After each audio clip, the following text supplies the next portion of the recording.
Okay, this is Barry Carter with Dara O'Kearney. We have just written our second book together called PKO Poker Strategy. And I'm quite embarrassed to admit that during the writing of the book, I barely played a PKO tournament. So Dara is here to sweat an early game session that I played after the writing of this book. And the reason I didn't play much PKOs during the writing of this book is because one of the first things I learned whilst writing the book is how incredibly bad it is to late register PKOs, and I didn't have much time. So if you're looking at a 2 or 3 hour late registration period before you even get to the sort of the more interesting end of the tournament money wise, I just didn't have time to do it. Whereas with the satellite book, late registering was brilliant, so I could have some very quick sessions. So yeah, that's your fault, Dara. Yeah, indeed. I'm interested to see how your early game goes here. It's interesting to note that these two games you have on screen that you're starting pretty shallow, which is good to see. Actually, good to see. I think a mistake the sites made in the early days when they started running PKOs is they started far too deep, and starting a PKO with 300 big blinds or 500 is ridiculous because you can't really engage the stacks early on. So it's almost like you're playing a tournament before the PKO actually starts properly. Unless you cooler someone. Yeah, these are actually. This is why I'm playing on stars, by the way. These are PKO multi-table sit and goes. So these are the on-demand games, are they? These are the on-demand games. Yeah, one of them is a 90-person. You can't get more players. This one is on demand, but both of them you start shallower because that's people want to get volume in these games usually, and they have a limited late registration period, or in the case of the 90-man, no late registration period, which is why I picked them. And this session, it's a recording. The reason why it's a recording is because there's not many sites that actually put bounty amounts on hand histories anymore, so I couldn't do a standard hand history review. But I actually think you'll find it's quite interesting to see what my process is whilst I was playing, because although I'm pretty much certain I did everything wrong in this session, I at least am paying attention to the stack sizes and the bounties, which you'll see in the video. But yeah, early pre-flop, early post-flop spots is not something we covered at length in the PKO book, in part because it's the big all-in decisions and things like that that have the biggest impact on your bottom line, right, Dara? Yeah, for sure. Yeah, one thing I would say that jumps out about your setup is that the fact that you have stacks displayed in big blinds rather than the actual stacks. That's normally good in a normal tournament, but could be problematic in a PKO, because as the blinds go up, you always need to know how big a player's stack is in relation to the starting stack. And if you're just seeing it in big blinds, you won't really be able to work that out very easily. So I would actually set that back to displaying stack sizes rather than big blinds. I mean, I guess for the first level it makes no difference. You can just remember that it's 50 big blinds, but after that it gets tricky. If the blinds go up to 200, then you have to remember that now 25 big blinds is a starting stack, and goes up again, maybe it's 20 big blinds, etc. So you'll be pleased to know that when it comes to certain bounty decisions, I do actually switch them back to fair enough. Yeah, we do cover this particular aspect of it in the PKO book. Starting stacks as they relate to starting bounties is a pretty big concept in the book. But it's okay. We'll jump right in. Like I said, I'm quite embarrassed, but let's remember I'm not a professional poker player. In fact, my role was specifically to not be a professional poker player for this book, so that's my little caveat as I proceed to mess up a bunch of hands.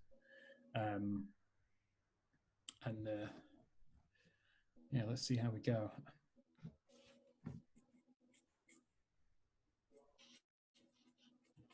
So starting table, under the gun opens.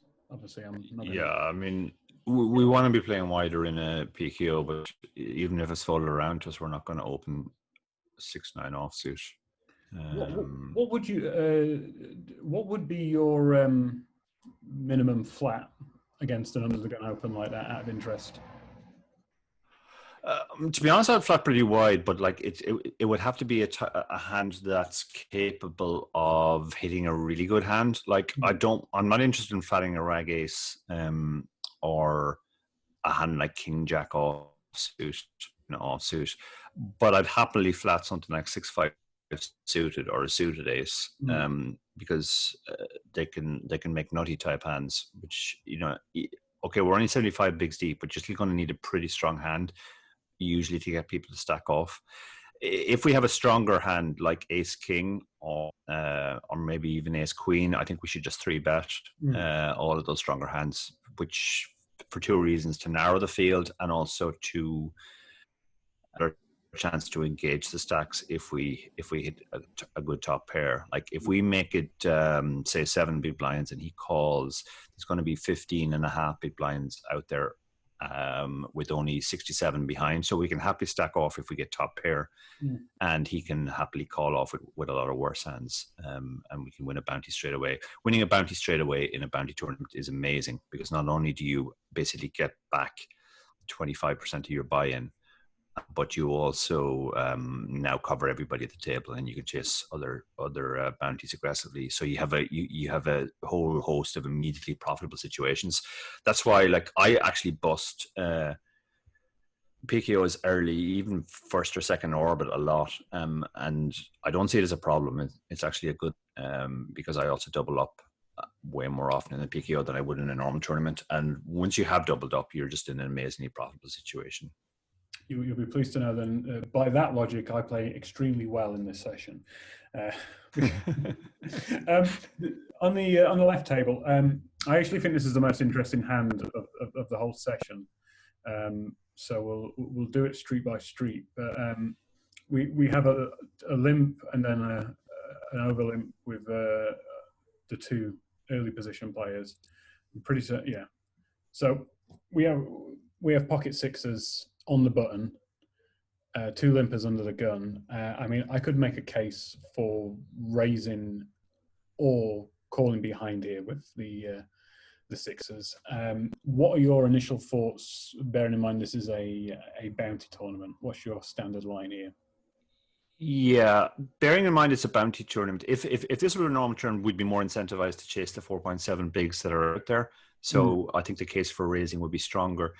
It being a bounty tournament, really a lot of the value of a hand like pocket sixes is when we hit a set, preferably in a low board, and we hit and we stack somebody's overpair or two pair or whatever. So in a PKO, I pretty much never raise this hand. Start the under the gun limper will have some, and this is not a hand that we can happily stack off with pre-flop. So raising just opens the door for him to limp re-raise. A lot of the value of this hand, as I said, set mining just goes up, way up in value in PKOs, because when you hit your set, there's a very, very good chance.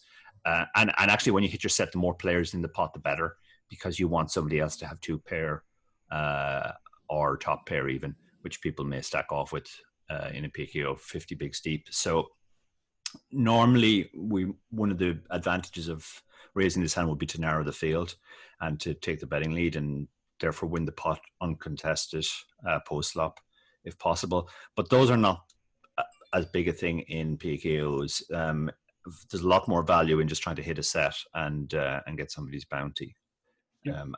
And the thing with these sort of small to middly pocket pairs is, from a purely theoretical point of view, they play very well heads up, because if they're ahead pre-flop, they'll usually be the best hand on the flop.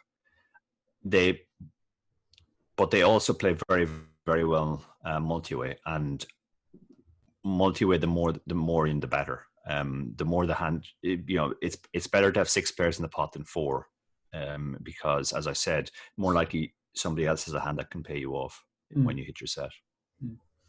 Thankfully, I was roughly the same thought process. I also really like the fact that we were in position, but I guess being in position doesn't make much of a difference. If we were small blind, you'd be really happy completing here. If we were in, if we were in this seat here, you'd probably still limp along, wouldn't you? It doesn't. The small pairs don't really work. Small to medium pairs don't really worry too much about position, because it's kind of a case of no set, no bet. I guess it's better to be in position in the sense that it's easier to get the chips in if we hit our set. but that we don't have to worry about getting checked behind. But like pseudo connectors are far more sensitive to position than pairs, because pseudo connectors will often flop a decent amount of equity, but they won't be able to call a big bet, so they like being able to check behind. There is some benefit in the sense too that like maybe we hit our set on the turn rather than the flop, and maybe everybody checks to us when we're in position, so we get that chance. But like we still only have 2 outs in that case. Often the pseudo connectors will flop hands that have 6 to 8 outs that we don't really want to call a bet with, but we'd love to get a free card. So yeah, I think even a small blind I'd be flatting here as well.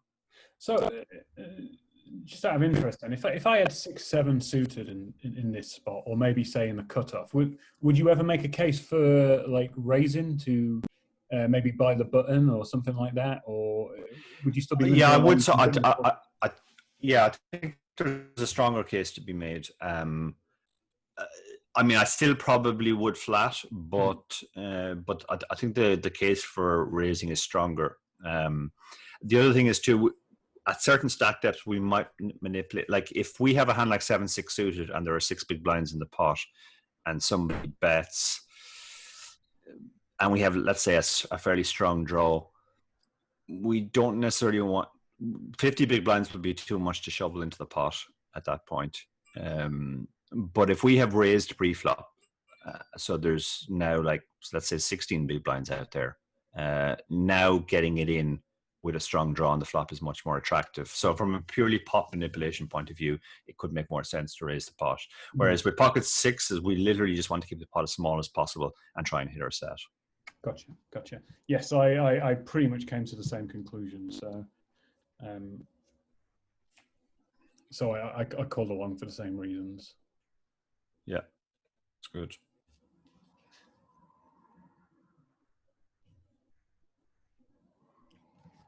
And no set.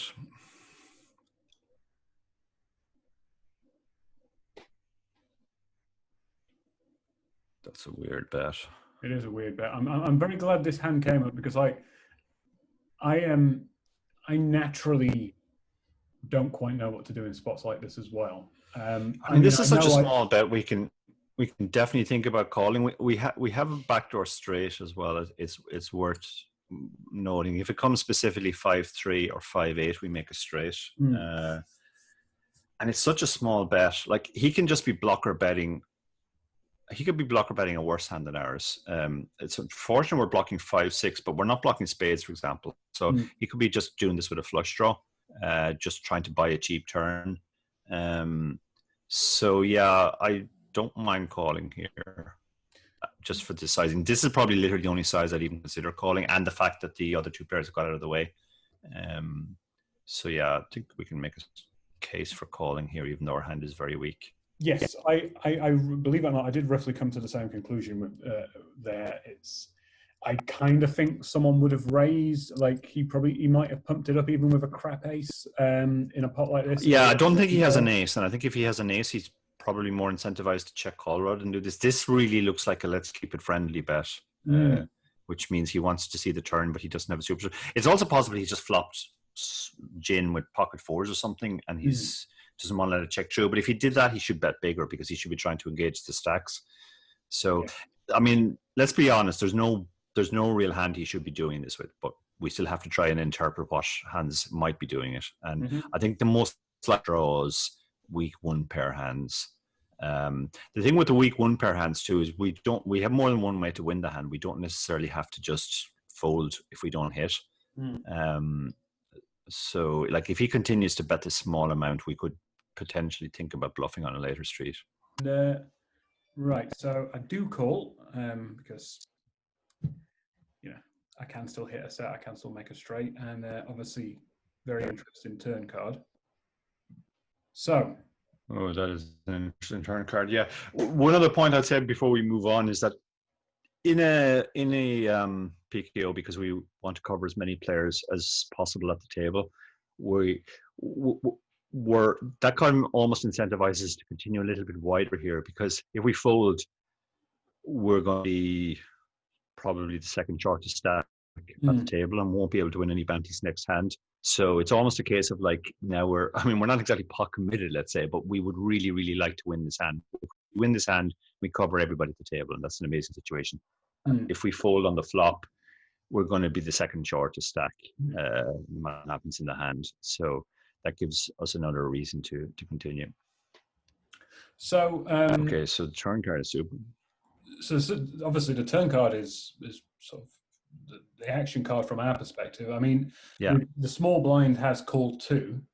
I mean, initially you'd think that probably just smacks of like a 7 or a 4, and he's just getting a decent price, and also it's probably got the same incentive as us to not with a short stack and try and win 2 bounties with a magical turn card. But it's been checked. It's been checked to us, and we've now picked up the up and down straight draw. And because we've got pocket 6s, it's very, very unlikely that someone else is going to have a straight or have this draw. So I guess my question is, how do you play this in a normal tournament, and then how does your strategy differ in a PKO, if at all? Yeah, it's a really good question, because I think the answers are very, very different. In a normal tournament, I probably just check behind here, because I figure our hand has decent showdown. We're still ahead of flush draws. We're still ahead of 4x. And it's going to be difficult to get better hands to fold. If somebody has an ace, they're probably going to hang on. So if we're behind, we certainly don't want to get check raised. That would be a disaster in a normal tournament. So we have a good draw, which has a good chance of getting there against better hands, and we have showdown. So I think normally in those circumstances, I just check behind and take my equity. In a PKO, it's completely different. We've used this analogy before, but it's almost like a split pot game where we're playing for the high and the low. And if we check behind here, it's impossible to imagine a scenario where we get all the chips on the river against a worse hand. So in a PKO, I'm tempted to overbet here. I think that's useful for 2 reasons. First of all, if they fold, that's great. We've won 9.2 big blinds. If they call and we hit our miracle straight on the river, they're much more likely to call it off. Like if we bet 12 big blinds and they call, it's going to be 33 big blinds. And so we're going to have roughly a pot size bet behind, and an ace might talk us up into calling off, particularly if the spades miss. They might think we have a missed spade. So yeah, I think now I'd probably just go ahead and bet 12 big blinds.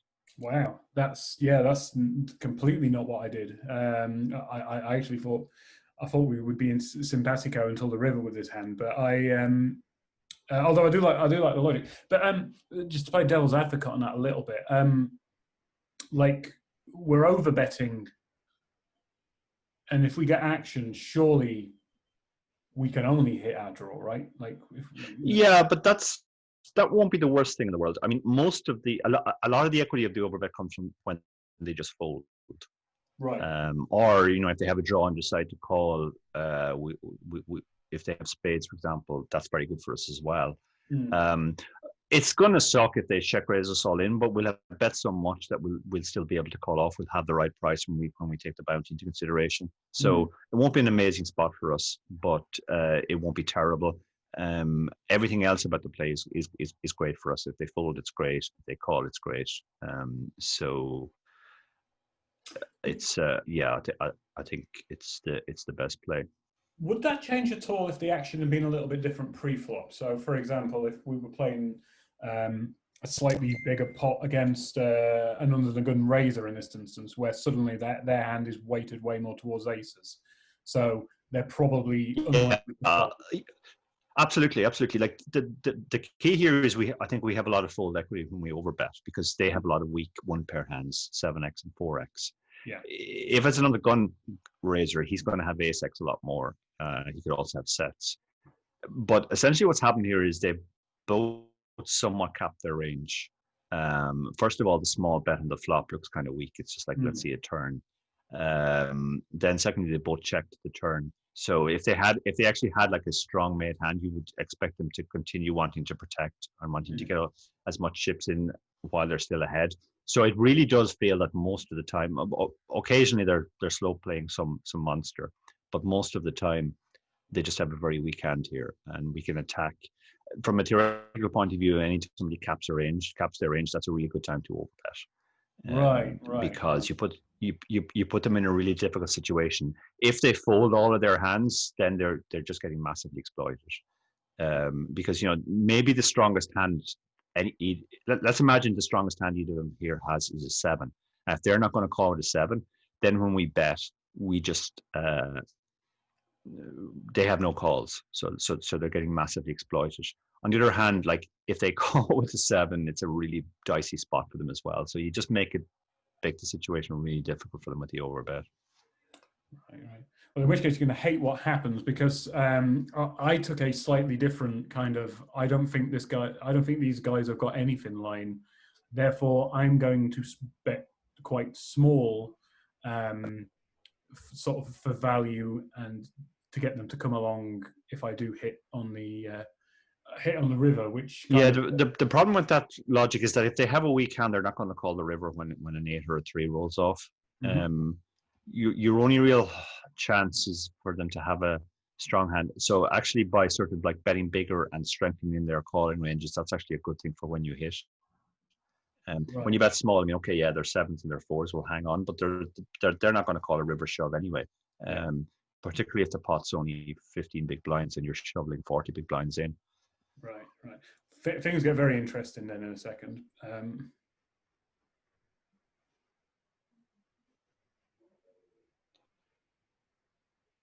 Yeah, this bet is kind of pointless if you're going to bet 33%, because they're not really making a mistake.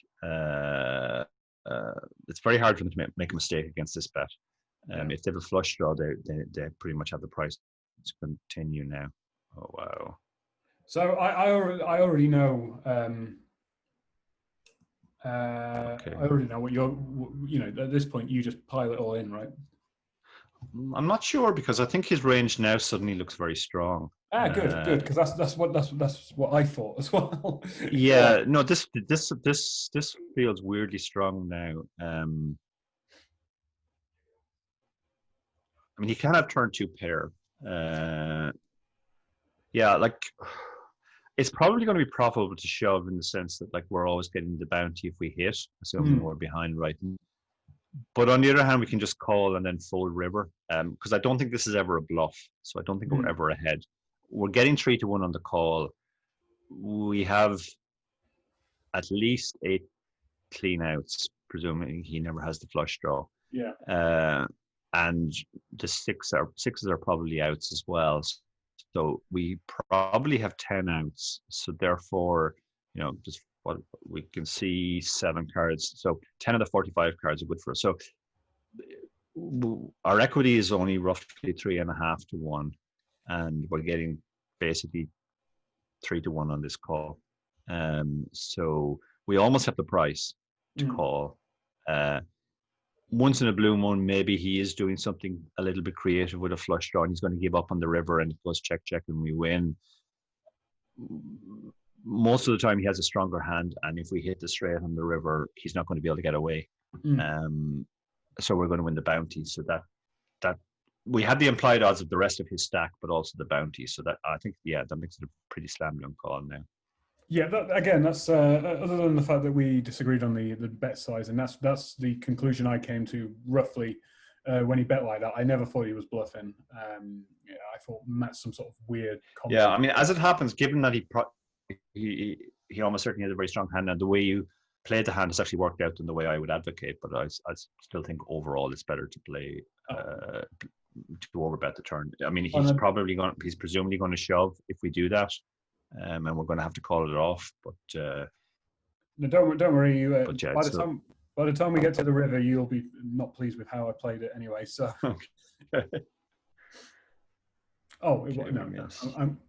I'm glad it came like that. In my memory, it came an 8, and I somehow missed it. Okay. Somehow played it badly. So he checks. There's no point in bluffing, I don't think. we're ahead of his flush draws. We're ahead of his. Yeah, I don't think he's going to fold too much better. I mean, he might fold a 7, but I don't understand why you would check raise a 7. It'd have to be like 7-6 probably. Where he, yeah, I think we just check now and take our equity. That's fine. Yeah, and he had pocket freeze, which I was like, that is. In fact, I was so surprised by it. I just put it back up on the hand replayer, like, to make sure. That's just a guy who doesn't want to give up. I mean, I guess he's picked up a really bad gut shot on the turn. Yeah. But yeah, that's pretty enterprising by him. Yeah, I mean, he has exactly the type of hand we thought he had on the flop. He's like a weak hand, which he doesn't know what to do with, so he just throws out a one big blind bet. It's not a gut shot on the turn though. It's a double belly buster, right? You can get a 6 or a 2. Oh, he has a 2 as well. You're right. Yeah, sorry, I completely missed he has to do. Yeah, he's a double gut shot. Okay, I guess I don't hate it then as much, because if he hits his 2, I mean, his 6 is really bad. Like, I mean, he's chopping with the 3 and he's losing to any 8. But if he hits a 2, that would be pretty sweet for him. All right, yeah. And it would be hard for us to put him on a 3, specifically. So yeah, now I've realized he's got a double gutter. I think I don't hate his turn play as much. I think he definitely should bluff the river though. He absolutely needs to bluff the river, because his hand really has almost no showdown now. And he's blocking the nuts, blocking 2-3. So I mean, not that you're likely to have 2-3 on the button anyway, but maybe 2-3 suited. Actually, yeah, 2-3 of spades might be there. So I think for the most part, I edited out the spots where very little was happening. Oh, that's good. I was expecting long periods of sitting around waiting for you to do something. No. But like I said, there was quite a bit of action early on. I might forward this along a little bit, actually. I was going to ask you a question here. So I've got so in this spot, yeah, there you go. So someone who covers me is limped. I've got 7-8 offsuit. Now, he covers me, and the big blind covers me. So this isn't a brilliant spot for a bounty. But if it was the other way around, would you limp along with something as weak as 7-8 offsuit in this spot? No, it just doesn't flop well enough. 7-8 suited would be fine. 7-8 off. Jack 10 off is a specific unsuited connector that plays well, because anytime it makes a straight, it's the nut straight. But 8-7 off just doesn't flop well enough. Right, good. Yeah, I think some people play far too wide in bounties. They understand that you're supposed to widen the range, but you're better widening to sort of hands that flop really well, like suited aces and stuff like Jack 10 suited, rather than unsuited connectors. So this is an open even. Yeah, I'm the table chip leader. This seems like an easy open for me. I mean, this is an open even in a normal tournament. Yeah, the suited ace is pretty much, you can open from every seat, and yeah, but it's even more so in a bounty. Yeah.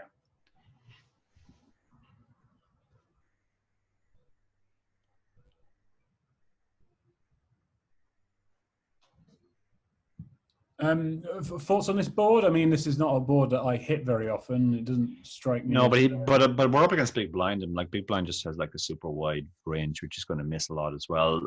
You can pretty much bet but most boards, but with this specific hand, like obviously it's not a great board for us, but it's not terrible either, because most of his hands are just nothing. That said, most of his hands that are nothing are behind us anyway, so we're not as heavy incentivized to bet. Yeah, assuming he checks, I think you can make a case for either. Betting, the main purpose of betting is just to clean out equity. If he has a hand like 10-9 that he's happy to fold now, that hand had decent 20 to 25% equity against us. If he has a pair, he might call once, and we can think about double barreling on certain turn cards that improve our hand. So this is a hand you can literally go either way with. Checking is fine because of our showdown and the fact that most of the hands we've pretty much all the hands we fold are worse than us. But betting also makes sense. But you have two different plans. If you check, you're basically just trying to get to showdown cheaply, unless you hit a great run out. If you bet, you are not. It's not a bet. It's not a one and done spot. There'll be a lot of turn cards will be barreling. Yeah, I think I'd check behind because I figured there's lots of really, really good turn cards for me. Yeah, I like checking behind. Okay, he's probably going to check again. Yeah, he's checked again. So like my standard line here would be to bet just because yeah, it's I think we bet whether we have the ace or not, to be honest. Yeah, I mean, I'd bet if I didn't have the ace because I look like I've got the ace. I figured there's probably sort of weak draws that you might call one bet with. Yeah. And I think the main reason we're betting here is not because of our hand, but just our range. If we don't have the ace, we want to bet as well. Yeah. And then that puts his hands in trouble. Yeah. Before we go any further, I have this standardized like sort of 33% flop bet, sort of pre-saved at PokerStars and stuff like that. Does that really work as a turn bet? If that's the first bet, if it's a delayed continuation bet, I think I'm just doing that automatically without thinking about it. I mean, it'll work some of the time. I do prefer a bigger sizing, I have to say, as because we've advanced past the flop. Yeah, I think like on the flop when you bet small, it's because you're betting a very, very wide range of hands, and any of his hands that have decent equity are going to be.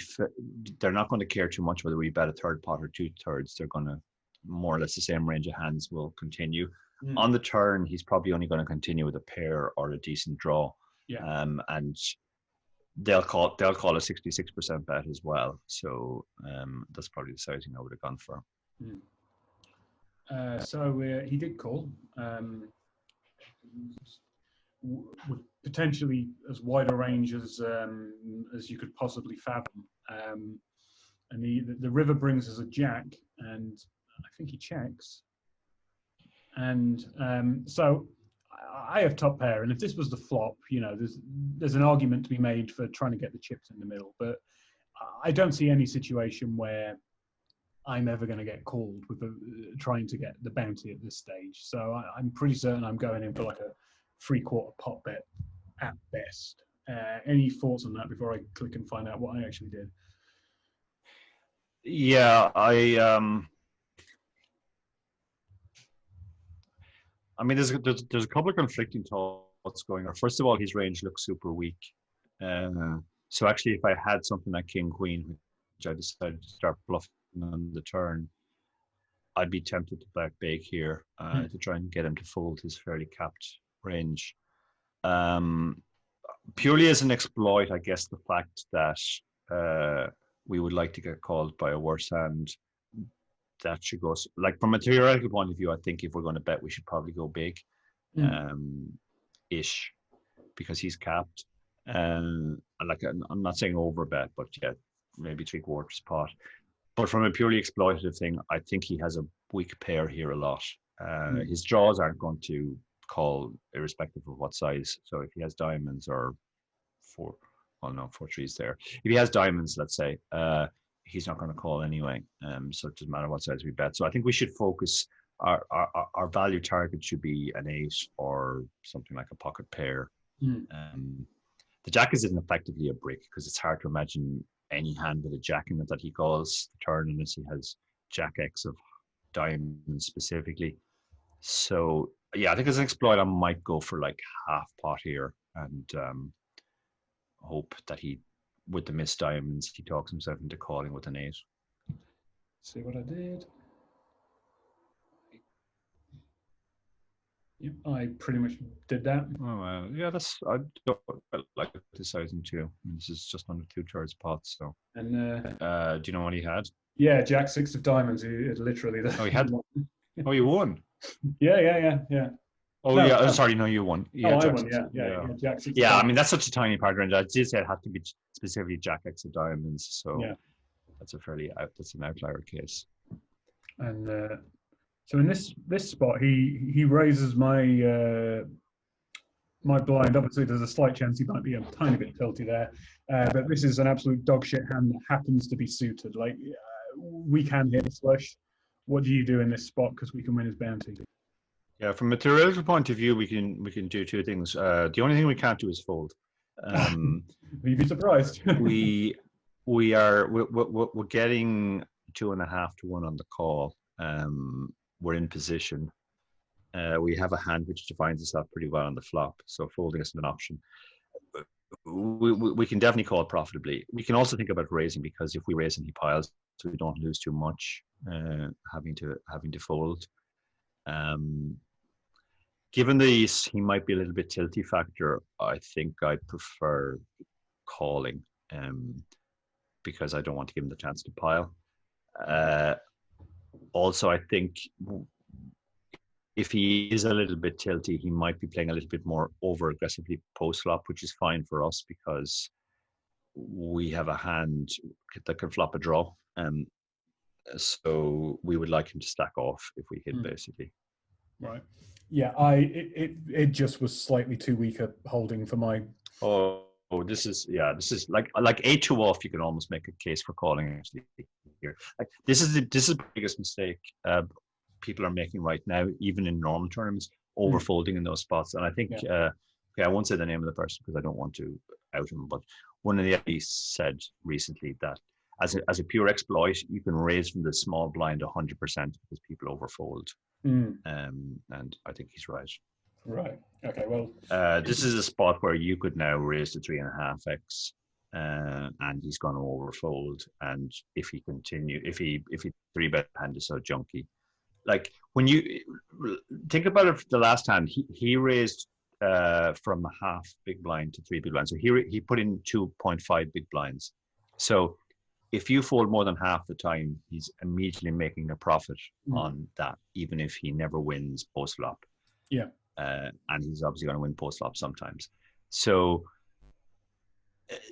and I think people do fold more than 50%, or at least close to 50%. Because actually, like A2 suited, there's a lot of worse hands than A2 suited. There's all the unsuited, the suited combos. Unsuited combos. So yeah, I think you could raise here. I don't really like limping. I mean, limping can't be too bad either. I mean, we're putting in half a big blind into 2.7, so we only need to win less than 20% of the time. Yeah, I think limping used to be my standard in these spots, but with this type of hand, which won't flop nutty very often, I still think limping is probably best, but with other hands, I'd be more tempted to raise. Yeah, well, I'm pretty certain I folded on the. Oh no, I limped. Oh, go me. Yeah, limping is okay. Yeah, limp fold is fine. Yeah, again, you don't use a HUD, I do, so I'd be looking at stuff like how often people fold in those spots to see whether I'm going to raise or not. So here's another interesting spot. Let's just see what happens.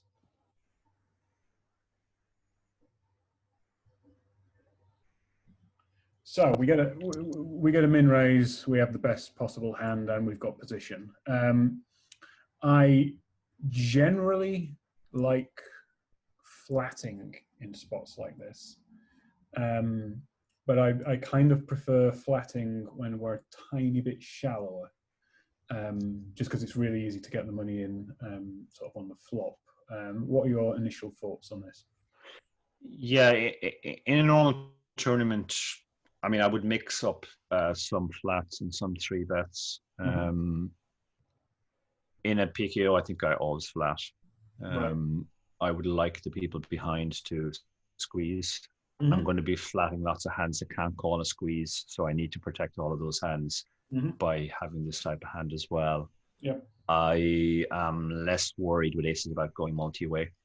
Even if both blinds call, the pot's going to be 6.7, 7.7. The pot's going to be 9.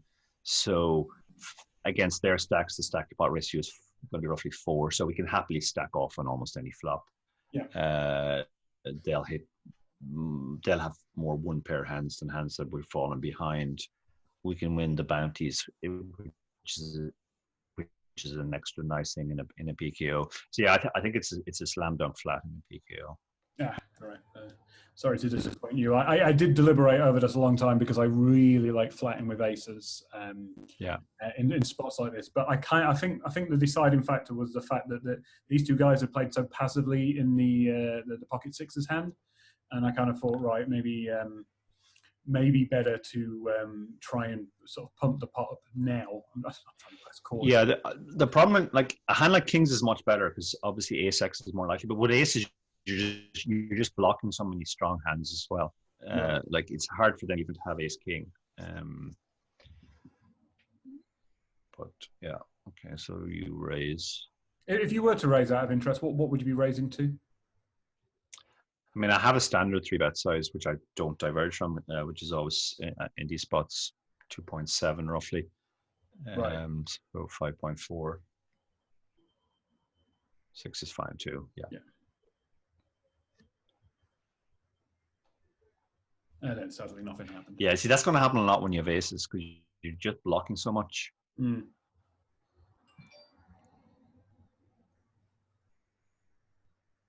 It's also hard to balance that play. Like, what hands are you going to do that with as a bluff? Yeah, that's you want to flat actually. Like hands. Yeah, I should pay attention to that more. Really, am I really doing that with 6-7 suited? But no, I'm not really. So yeah, you're right. I'm the chip leader at the table. Queen 8 suited. Yeah, even if this was a normal tournament and even if you weren't chip leader, this will be strong enough to open. I think it's. I've been looking at a lot of GTO charts recently, and I think a thing that a lot of people don't realize is just how wide you can open your suited kings and queens in these spots. So yeah, I think even like Queen 6 suited is probably an open here. Queen 8 suited is a slam dunk open.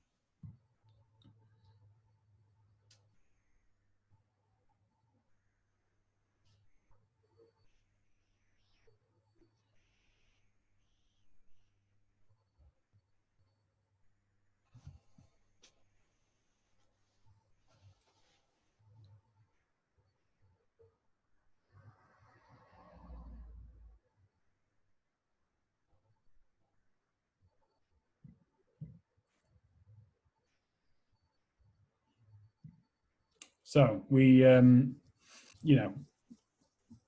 we are assumed to have flopped the nuts here in a spot like this. What's your standard line like? What's your standard line in a tournament, and does it change at all because it's a PKO? Because we're obviously doing very badly on this flop. Yeah, I mean, my standard line in these spots is I see bet close to 100% and exactly one big blind, just the min bet, because it's a very polarized spot where if he doesn't have the ace, he doesn't have very many hands that can continue apart from the ace, and he's not going to continue even to a one big blind bet. He's small blind, which is slightly problematic because as small blind, he probably has more ace X than the big blind would have in the spot. But nevertheless, he doesn't have that much ace X. So I think betting one big blind here, he'll probably hang on. I mean, obviously he won't fold an ace, but he might hang on with a hand like King Queen, King Jack, a 3 if he somehow miraculously has a 3 or a pocket pair, but most of those hands are only going to call one bet. So I think my standard plan here would be bet tiny on flop and bet bigger on turn if he calls. Gotcha. And give up on river if he calls turn. Because then I just assume he has the ace. Why does he have more aces than the big blind in this spot? Well, the big blind just has a much wider range in general. Like the big blind's going to call all sorts of junk, whereas this guy, he's in the small blind, so he needs to have a reasonably legit hand. Yeah. So, and he won't three bet all of his aces either. The big blind might squeeze a lot more aces, let's say. Yeah. There's a decent chance this guy is just calling with all of his suited aces, or at least all of his weaker suited aces.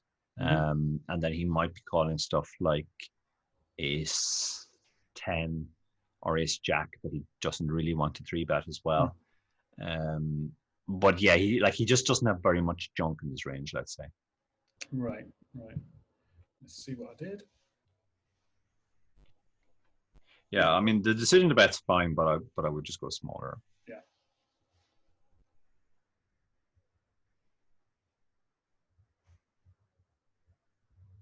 And he flats. That's a problematic card, because we talked about King Jack and King Queen as hands he might hang on with. It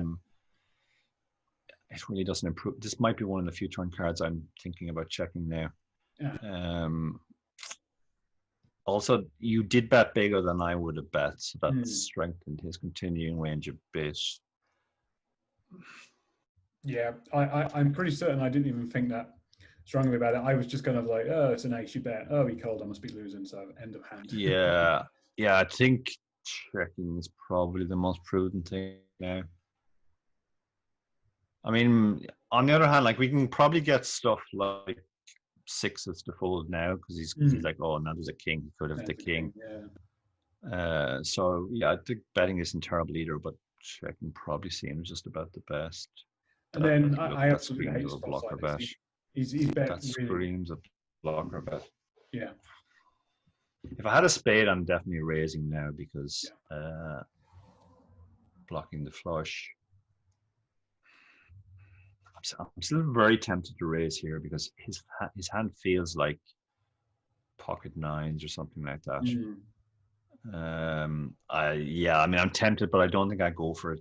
I'm maybe not at this stake level, because I'm not even sure a guy will find a fold with pocket nines. So it's annoying to have to fold here. I'd pretty much given up by the turn there. So yeah, fair enough. 6-8 suited. We're still the chip leader at the table. Do you like it in this spot?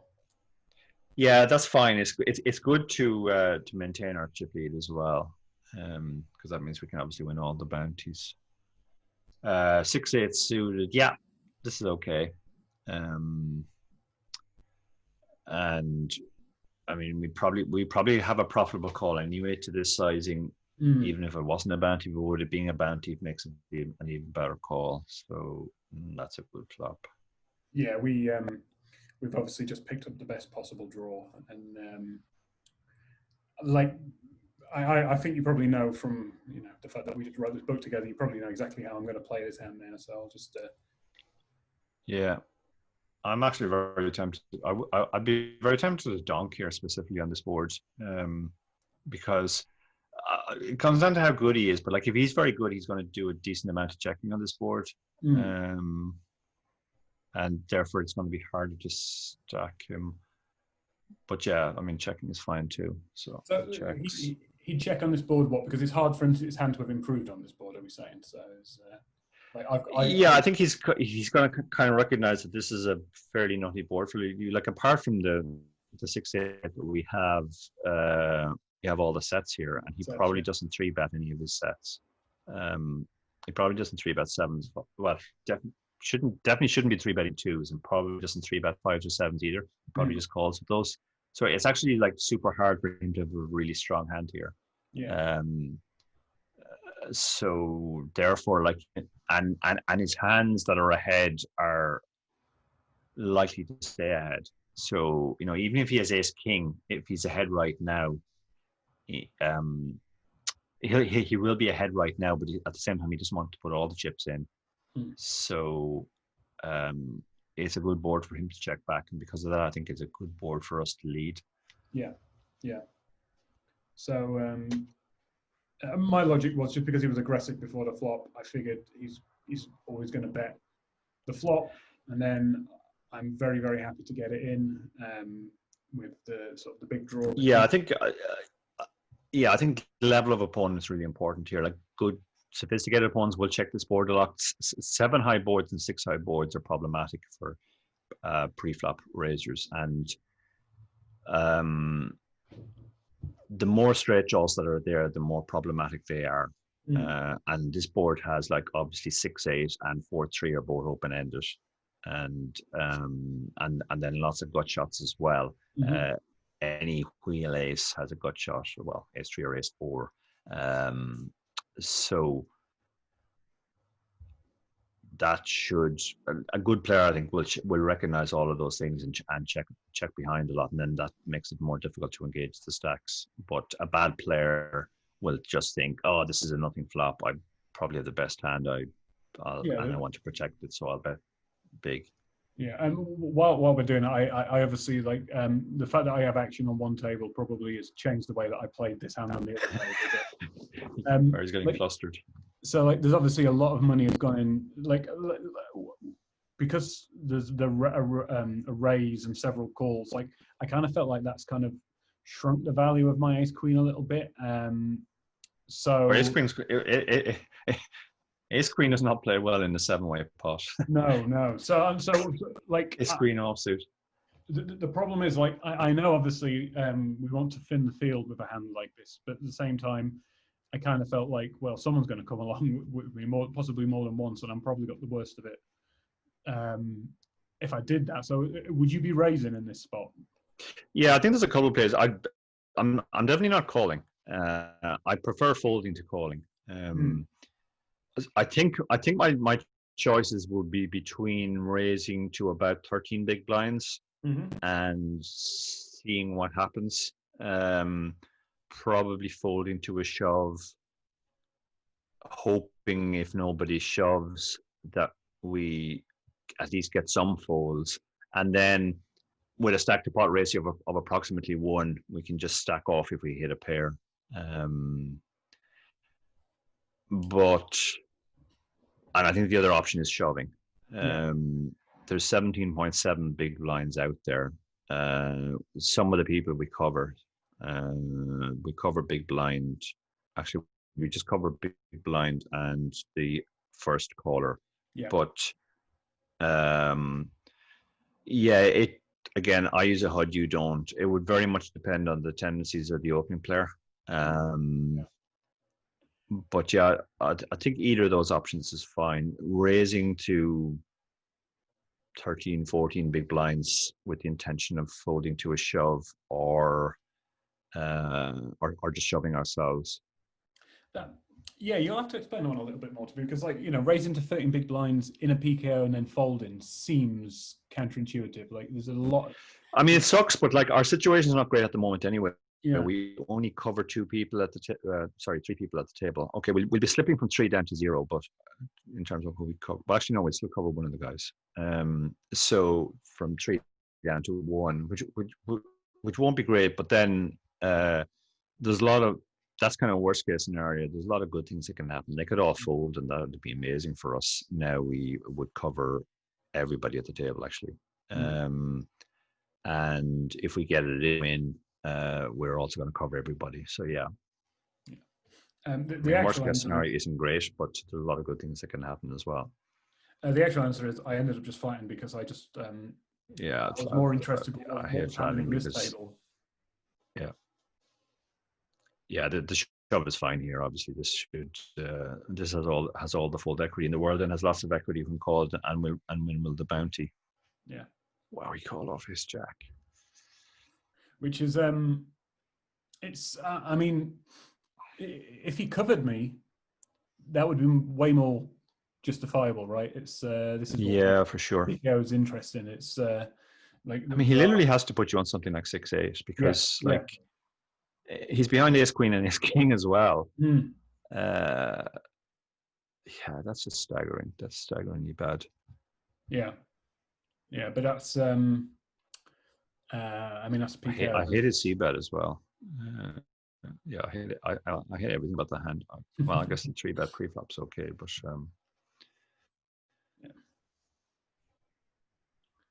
and So now I'm no longer the table chip leader. I'm not opening hands like ace-2 offsuit from. Yeah, that's pretty gross. Yeah, yeah. At least now you get to see how you play short stacked.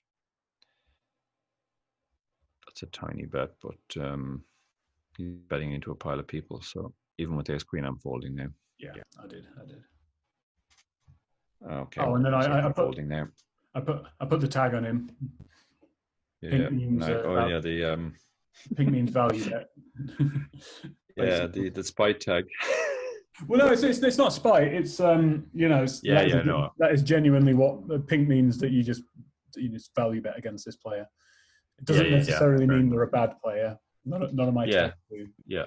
No, I fish tag people sometimes, and there's a large element of spite in it. It is quite funny. Like this never happens now because whenever a site updates the software, all the notes are gone usually. But it used to be quite funny back in the day when like you look at a note from 4 years ago and it would be just like prick. Make sure you show a bluff against this guy. Yeah.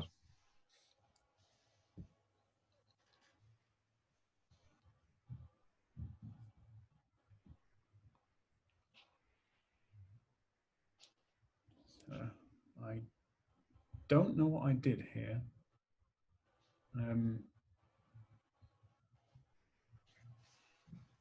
So I'm pretty certain I'm going to flat here. I don't think he's ever going to fold to me based on what we've just seen, and I kind of want to hit something big, is my logic. Yeah, that's exactly right. It's only going to cost us one big blind. If we hit a pair, it's almost certainly going to be top pair, and that's going to be plenty good to get in. He has shown a willingness to see bet call very, very wide. So if we hit our king or queen, it's very straightforward to play. We'll just check raise them all in. If we don't hit anything, we'll just check fold. Shoving would be okay-ish too, but I definitely have a strong preference for just flatting here, particularly against this guy who will see bet too wide. Would that change at all if we had no reads on the player? If king queen 18 big blinds. Yeah, it becomes more attractive. Certainly against some players, I would shove, like guys who open too wide and don't call off wide enough, because then we're picking up almost 5 big blinds, adding 30% to our stack. Yeah, this is exactly what we wanted to happen. Yeah. This I don't see it. Did you check behind here? He did check behind. Okay, I'm trying to think. Oh wow! And yeah, I was. Were you okay with the second check, by the way? He checked behind. Yeah, I mean, I think I would have bet because I would have expected him to have this type of hand. But on the other hand, if he's going to just pile it all in when we check twice, then that's obviously better. Yeah, it's wow. Yeah, he definitely made your end. He's off your Christmas card list. Yeah. So I'd never re-enter in a spot like this. No. But I did because then we could talk about re-entering. That's literally the only reason that I. Okay, fair enough. I re-entered in anyway. Spot, and in a moment, what you're going to see is I'm going to pull up the lobby to give a visual demonstration of why re-entering was a bad idea. In this tournament, so let's. I think I've just passed it.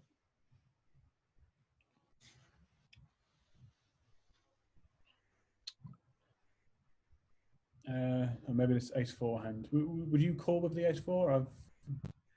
I'm pretty. I mean, it's kind of problematic because we're just pretty much hoping to hit our flush draw. We're not going to feel good if we hit our ace, but we're a little bit too shallow. But we cover people. Yeah, I think I'd probably just about call. I don't think I'd call in a normal tournament, but in a PKO where we can win some bounties, and by being short ourselves, we're kind of incentivized to try and double up.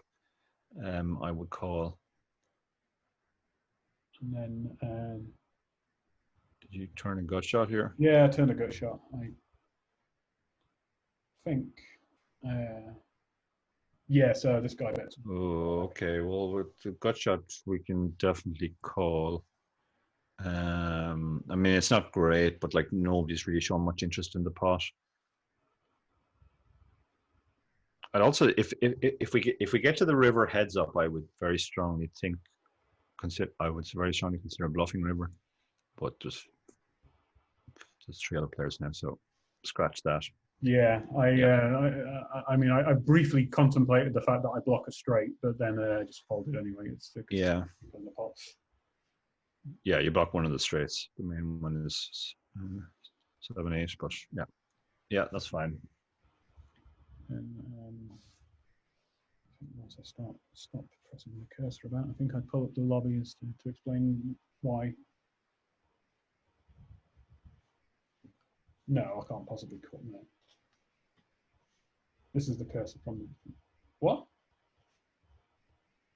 Oh, that's weird. I genuinely think if that happened... Oh, no, wait on. Sorry, I do remember the logic here. This is the only bounty at the top. There's... Yeah, even still, though, there's so many people behind who can squeeze you out. Sorry, could you say that again? There's so many players behind who can squeeze you out. Yeah. And like Queen 8's such a mucky. Queen 8 offsuit. Yeah, I mean it's obviously more justifiable because of the bounty situation, but I still think it's a bit of a stretch. Yeah. No, I was quite surprised I did that, didn't I? Oh, why? I'm pretty certain I'm allowed to give up on the hand anyway.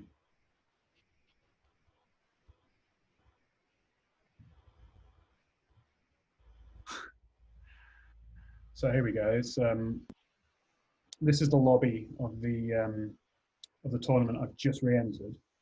Right. And so as a visual representation, there's 113 players that have entered this tournament, and 1, 2, 3, 4, 5, 6, 7, 8, 9, 10, 11, 12, 13, including myself. 13 players have been eliminated from the tournament. Bounties I can't win. Dara, go. I think more have been eliminated. At the top it says 130-41.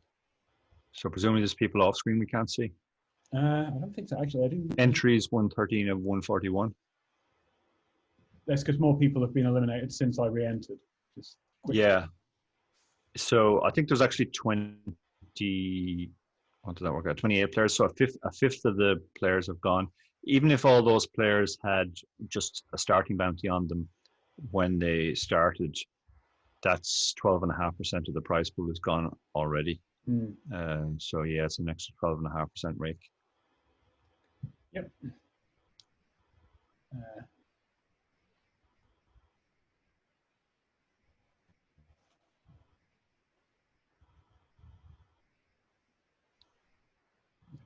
need to see this. So I'm one of the short stacks at the table, but I cover the 2 blinds, the Jack Queen suited. Do you like? Yeah, that's fine. You could this would normally be an open anyway. Like I think a big mistake people make when they get shallow is they play too tight in early positions. Your range should change. Like you shouldn't be opening small pocket pick. You can open Broadway type hands, particularly suited Broadways. Yeah. Okay, now this is interesting because we have quite a bit on this flop, even though we haven't actually hit. Yes. We have a gut shot and a backdoor flush draw. And it's 3-way. Yep, it's 3-way. And we can win both bounties, which is actually an amazing situation for us. Yeah, this is as good as late edge gets. Yeah.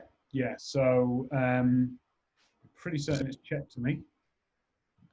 So do you? What do you do in a spot? There's a couple of ways we could go.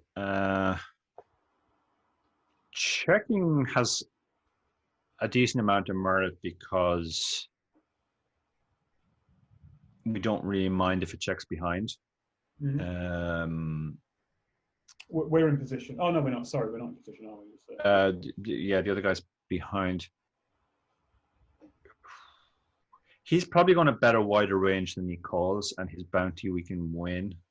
So we'd actually quite like to get it in against him, even if he has something like ace-10. Mm-hmm. Because with everything that we have going on for us, we'll be almost a flip against him, and we're winning his bounty. So that's a benefit to checking. Betting, I mean, this isn't really our board. Like, as I said, because of our stack depth, we're opening more high card hands, so broadways. So, yeah, I think checking, and if he bets, just put put all the chips in. Yeah, yeah. Even if they both come in, that's fine too. Well, I mean, our hand plays. It kind of If he shoves and Mickle J reshoves, we're almost certainly going to have enough equity to call, considering the fact that we can win both their bounties as well. Yeah. Like, you know, we could be up against a 10 and spades, for example, and that's an amazing spot for us. Yeah, I seem to think my line was going to be if this guy shoves and this guy calls, I'm probably going to get it in. Yeah. But he checks behind too, and we pick up obviously then a great turn card. Okay, well. now I'm going to try and win the pot here.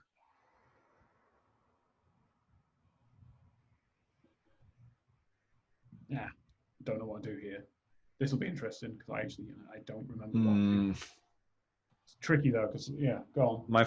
My first instinct here is just to shove, because I think then we always capture the bounty when we hit. If he calls and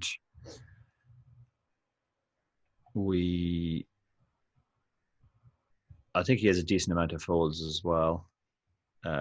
He might be just taking a stab here because the flop checked through. Yeah, I think I just shove now at this point. I'm really hoping that's what I do, and I'm kind of hoping that I don't call in hopes to bring this guy on, which would be stupid because he'd be getting it in anyway. If he was going to call that, then I think if he had a hand, he was getting it in on the flop anyway. So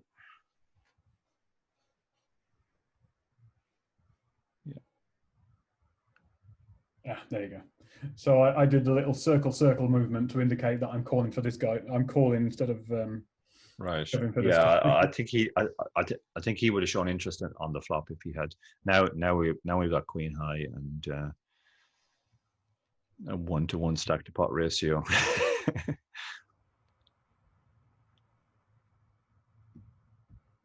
I think it's around about this point that I thought to myself, oh god, this session's going terribly. I suppose it'll make for a good video. Yeah. Yeah, I mean, you had reasons for it, which is the positive thing, even if they maybe weren't the best reasons. But at least you're thinking about the situations and adjusting your play accordingly. But yeah, I do think shoving the turn was a no-brainer there. Now we just have to fold, unfortunately. I mean, it's possible he even bluffed us with a worse hand there, but like we can't call, obviously. Could just have missed spades. Yeah, in fact, I remember that hand tilted me a little bit because then I thought, right, I better register for another tournament because I'm not going to be in there. Yeah, that was not going well.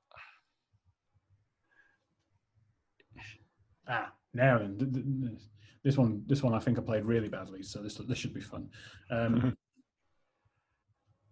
Yeah, definitely. Well, you can't really get to start with wrong, I hope. Yeah.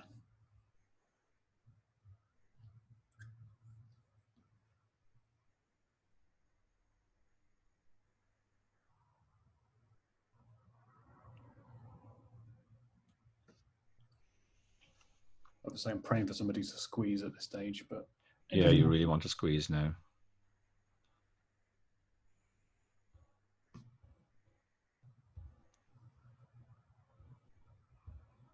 So, multi-way thoughts on the flop. I mean, it seems like a standard C bet to me. It's not quite so standard because of the multi-way nature of it. Yeah.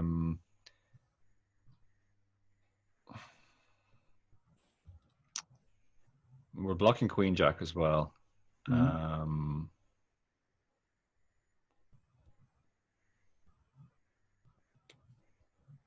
I mean, betting can't be too bad. The main benefit of betting is just clean out equity, which will mostly be the overcard hands, because the draws won't fold, 10-9 won't fold, and spades won't fold. Based on that, you probably bet bigger than I'm about to bet, then, right? Yeah, I think on balance, I'd go for a check raise here.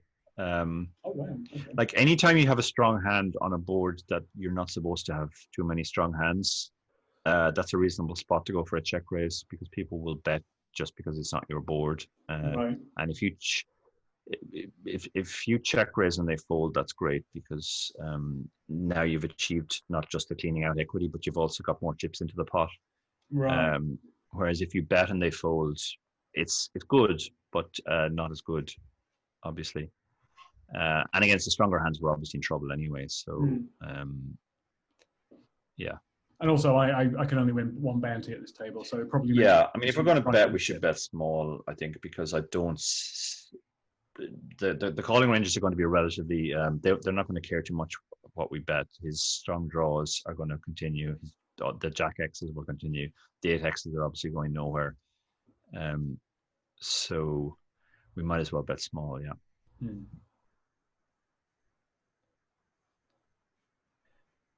Yeah, that's just about an open. It's like I wouldn't open 5s there, but 6s is just about enough. So yeah, this is the other problem with betting ourselves on the flop. Now we put ourselves into a spot where we don't really know what to do on the turn.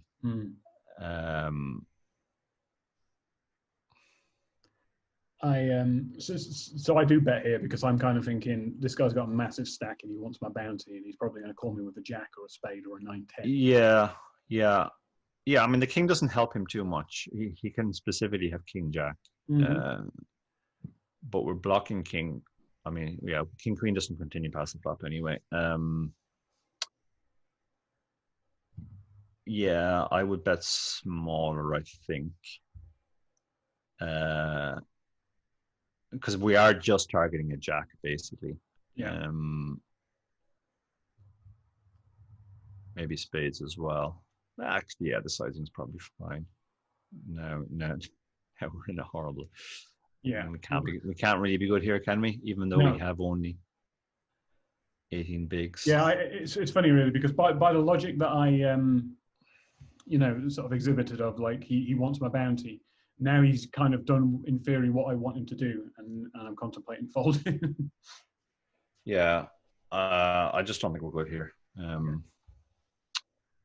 mean, we're good sometimes, but is it enough? What's the pot effect of ignoring his extra chips, which we can't win? It's 36.35 bigs. No, sorry, that's after the call plus the 18. So it's 55 bigs. So we need to be good quarter of the time.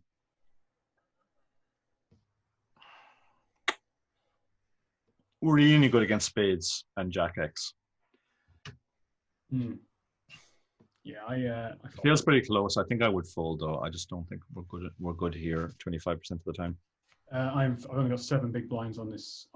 Pocket 2s is the worst hand to shove, so I just wouldn't bother. Well, like no matter what you're in, it's a flip. So yeah, I mean, I actually did shove, and the only sort of saving grace was that yeah, left a little bit behind, so someone had to isolate me. Yeah, fair enough. Multiway. Am I going to? Okay, so you're the pre-flop. I'm the pre-flop raiser in that spot. Raise. Oh yeah, wait, with the 6s now. Remember. I think it's the same spot. I think you just have to check a lot more in multi-way spots. Oh wow, that's a great scenario for you.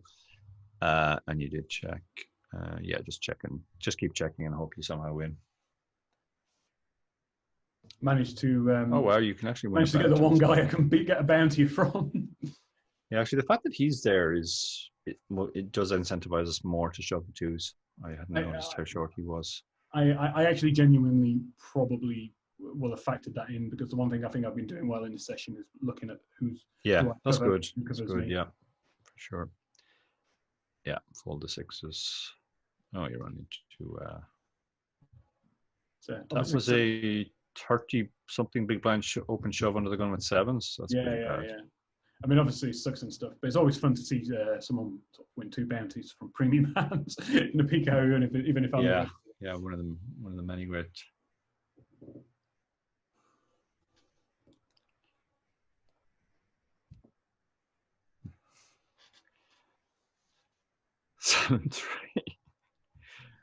That is far too wide, and he wins. Okay, we're definitely helping the conspiracy theorists to believe that the worst hand always wins on stars. Yeah, yeah. At this point, I think I'm just exasperated by the whole session, so I just limp 2-6. Yeah, yeah. I think probably a bit of results based there because it's gone badly from an outcome point of view. Like you haven't played terribly. A couple of things I would have done differently, but yeah, that's human nature. When you're busting a lot of tournaments, you can feel like you're playing really badly. I mean, I even get that sometimes. I think, oh God, I play really shit. I'm going to have to review all those hands tomorrow before I play, and then when I do, I find actually I just ran really badly. Yeah.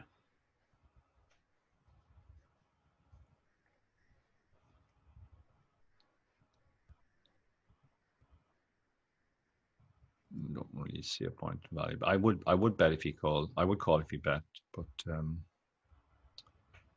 So, and then I think what happens now is a lot of folding. No.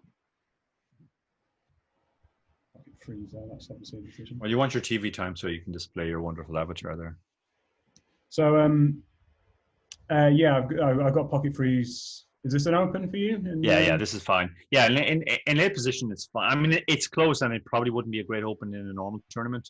And even though you don't cover anybody, you are more incentivized to open and sort of gamble up a stack in a PKO. So it's fine. But yeah, I definitely wouldn't open it in a normal tournament. No. I mean, yeah, it's super standard. The Queen 6 I would have opened, believe it or not. I definitely didn't. So this goes back to what we were talking about, suited high cards. Yeah, the suited queens do a lot better than we think.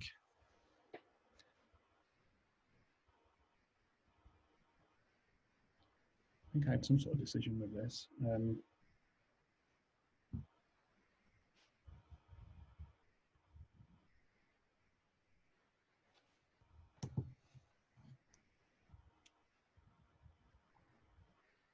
I mean, is this a defend? I mean, it is now because yes. Yeah, this hand plays fine multi-way. I wouldn't find a hand like King 7 here, but 8-7 is fine. So this is really good for us. Yeah. What's your standard line? Are you checking?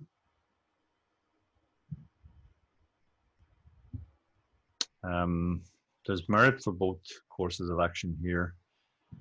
I am checking with the intention of check raising. Yeah, that's fine. Also, betting. Multi-way? Yeah, I mean, it comes down to how often I think the guys will check behind.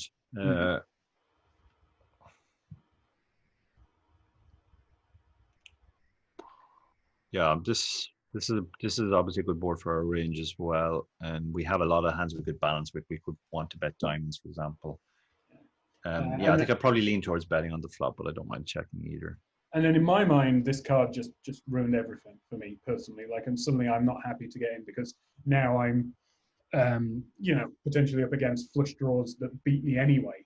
If I'm going to get some action, so do you think somebody checks a flush draw on that flop? No, but I think somebody picks up a flush draw on the turn. Yeah, for sure. Yeah, but the fact that we can get value from like one diamond hands. That's more of an argument for actually betting. Yeah. The only problem is that now it's like, apart from one diamond hands, it's hard to see worse hands that call us now. Yeah. Jack 10 and one diamond hands, I guess, are the only worse hands that call. Yeah. I mean, it sucks, but I do fold.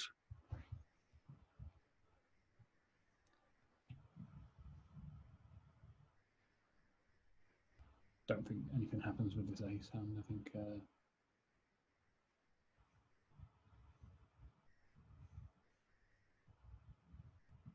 okay, so what is your, this is a guy just fold, I think, so just fold. Yeah. So do you fold in a spot? It seems like a bottom. Yeah, the rag aces, even in a bounty tournament, or you just don't want to play them. Rag unsuited aces.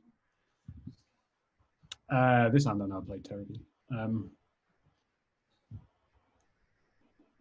You will notice that I was checking the starting stack ratio though before I came to playing this badly.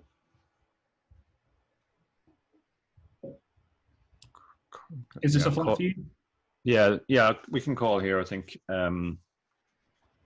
it's similar to the hand we started the session with. There's no real reason to raise it, but it's going to be a profitable set mine.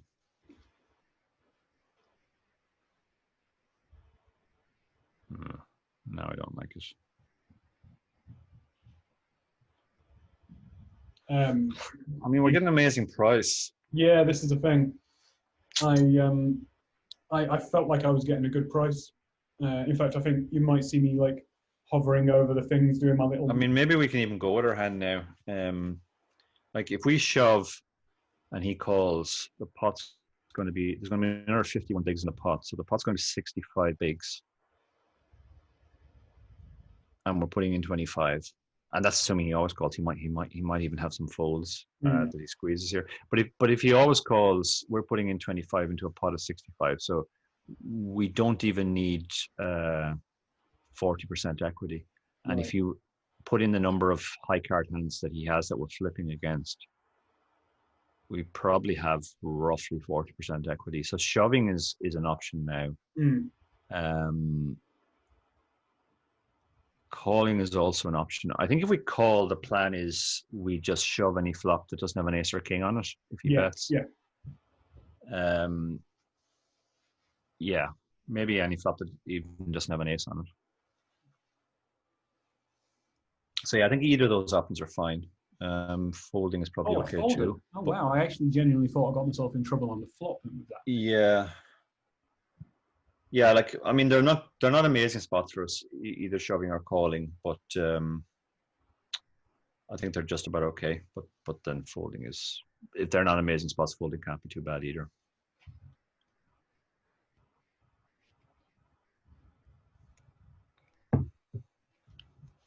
Now, I did have a question about this hand when it pops up.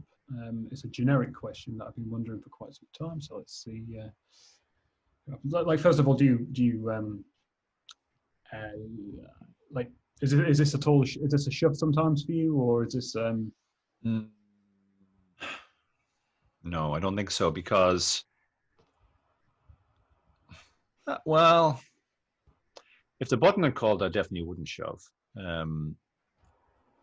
But the small blind, I guess, has a super wide range. The initial guy, yeah, it can't be too bad shoving. We're adding more than 20% to our stack. There must be a reasonable amount of raise folds, and even if we run into something, we're probably going to have 30% equity. So, yeah, I think shoving is okay, but I think flatting is the safer option. So okay, interesting flop. I mean, this flop looks better than it actually is. Yes, this is kind of my question actually. So this is a flop where obviously if a queen comes, yeah, we have the nuts, but we're going to be just chopping a lot. Yeah, and besides the chopping, it's like I often wonder, like, how do we play these hands where we're drawing to something that's blindingly obvious when we get? Yeah, like it's going to be almost impossible to get money in against a worse hand. It's a spot where I kind of feel like I don't really have implied odds, because if I do hit, then I'm never winning. Odds, yeah. Is that a fair analysis? Yeah, that's very fair analysis. Yeah, that's exactly right. Like anytime your hand is blinding up, and even if we hit the backdoor clubs, like again, that's queen of clubs would be amazing for us right now. Of course. Yeah, it's going to be very hard for us to get money from worse hands.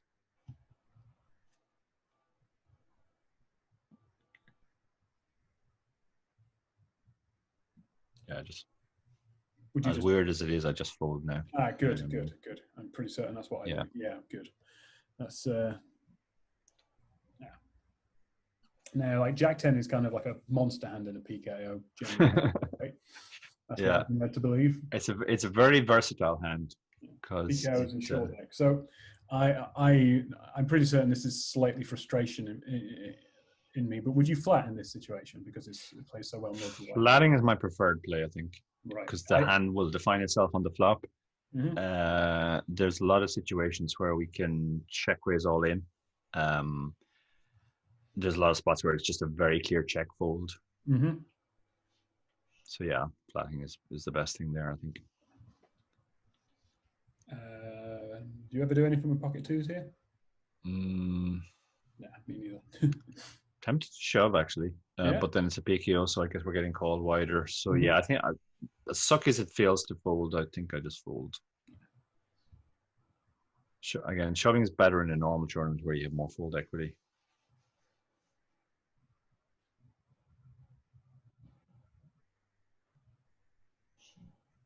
Coming to the end of the video, so you can tell what you can guess what's going to happen at this stage.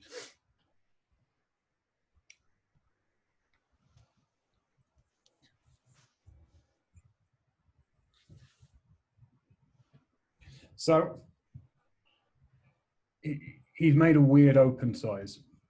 Yeah. What does that sort of scream up to you initially? But bearing in mind we don't have any reads on Hands like Jackson, Ace, Queen, where he's like, he doesn't love his hand, but he's making it clear he has a hand and he doesn't want to fold.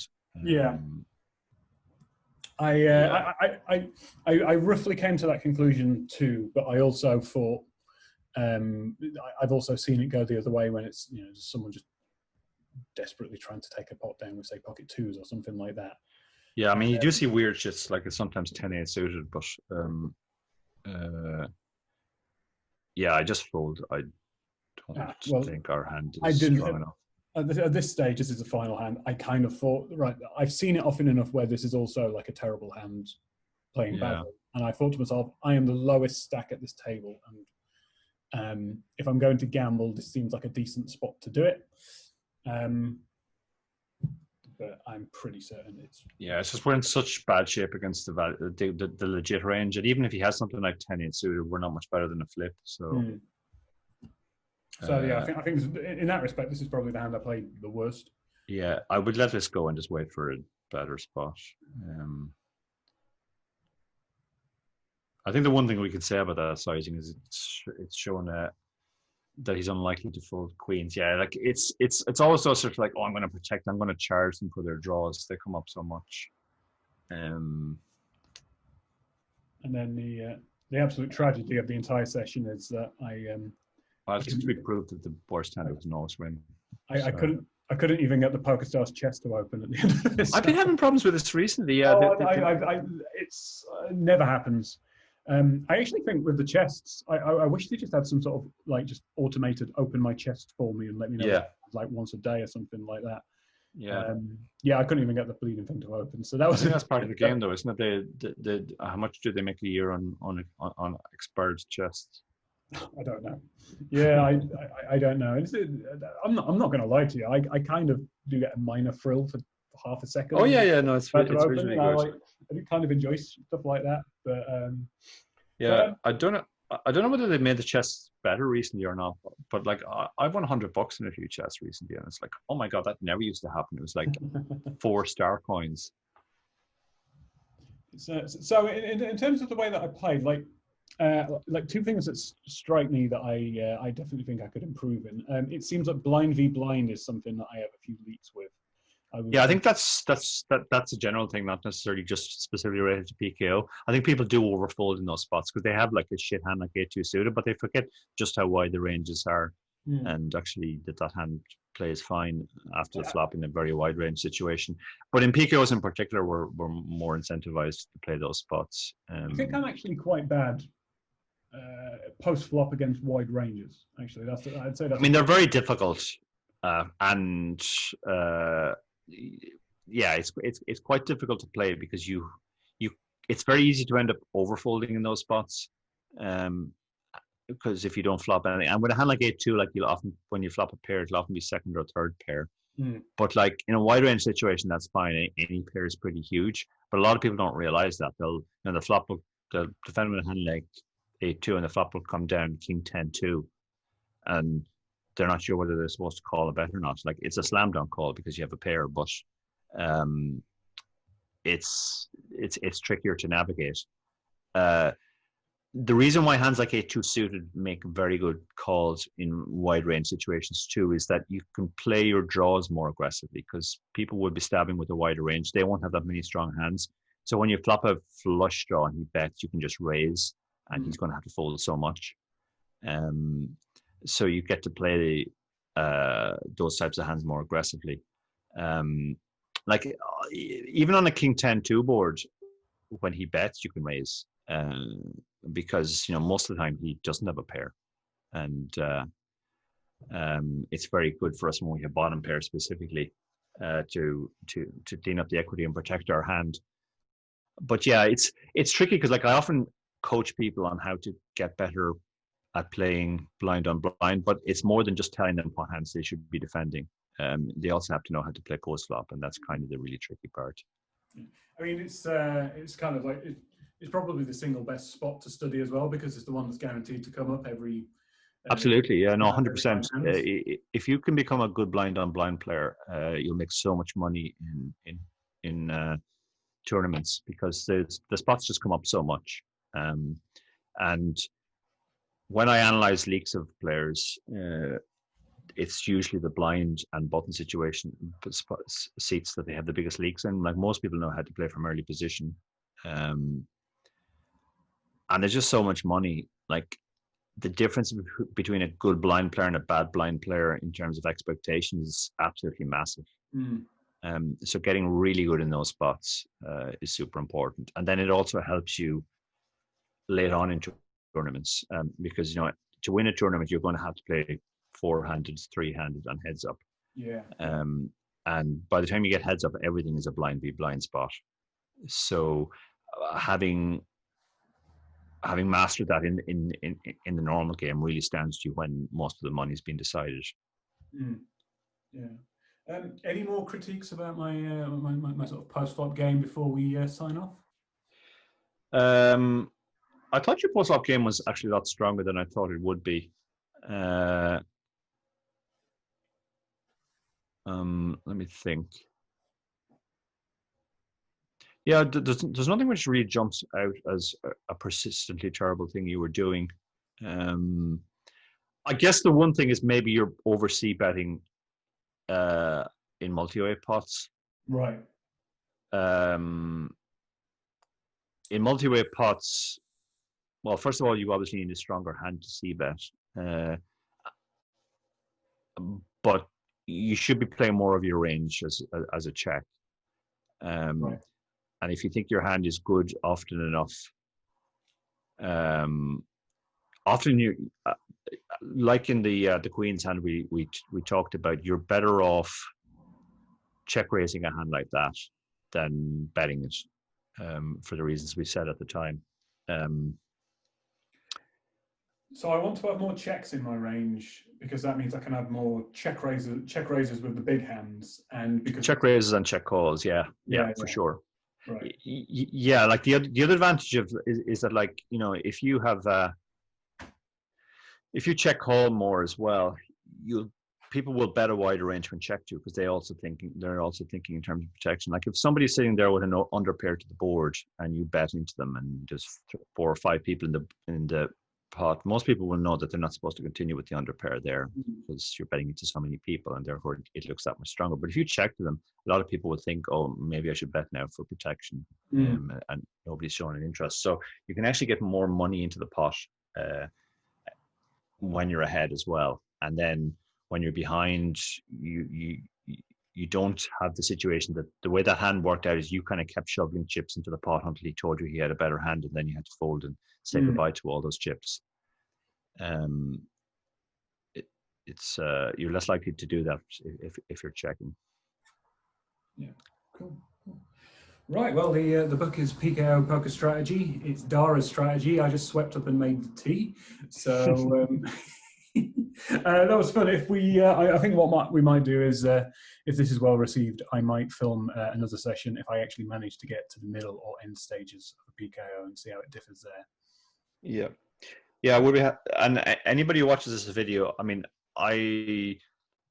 when it comes to post flop stops, like most people in bounties, I am still kind of flying by the seat of my pants. So I talked aloud my thinking, but you might disagree with me in those spots. And a lot of my improvements have come when very good players I've talked through a post flop spot with a very good player, and they've changed my mind on that. So feel free to contact me if anything I said sounded like rubbish, and we can argue that. I'm certainly I don't think I'm the oracle on this. I'm open to having my opinion changed or explaining my thought process better.